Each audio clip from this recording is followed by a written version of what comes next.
Ek gaan eenaand na dansparty en ek neem my meisie mee.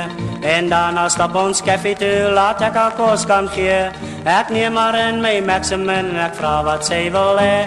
Sy sê sy het nie honger nie, maar oor my haal meer. As ek jou sê wat sy wil hê, dan sal jy my nie glo. Sy vra 100 oesters, dit was net om te proe. Een skorrel lam en eiers, alles lekker hard gebak. So is die pret, want ek het maar net 10 cent in my sak. Sy sê sy het nie honger nie, haar appetijt is sleg. Sy daarna 7 chops vra en sy steek dit maklik weg. Sy het 'n grote friet van spys, so gou as jy kan dink. Sy sê sy het nie dors nie, ja maar toe begin sy drink. Sy vra champagne en brandewyn, dis alles baie duur. En toe nog ook 1 koppie vol elk van 50 bottels bier. En toe nog 'n tot van elke soort wat staan net op die rak. So is die pret, want ek het maar net 10 cent in my sak.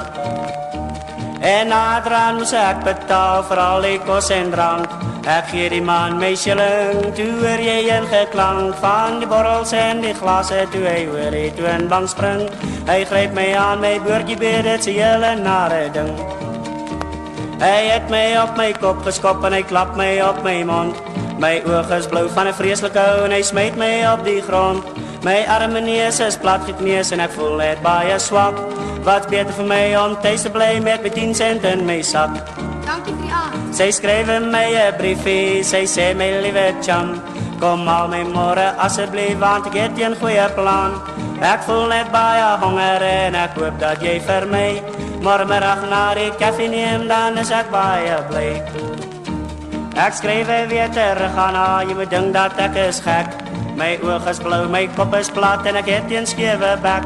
My rug lyk net soos rou vleis met 'n pleister opgeplak.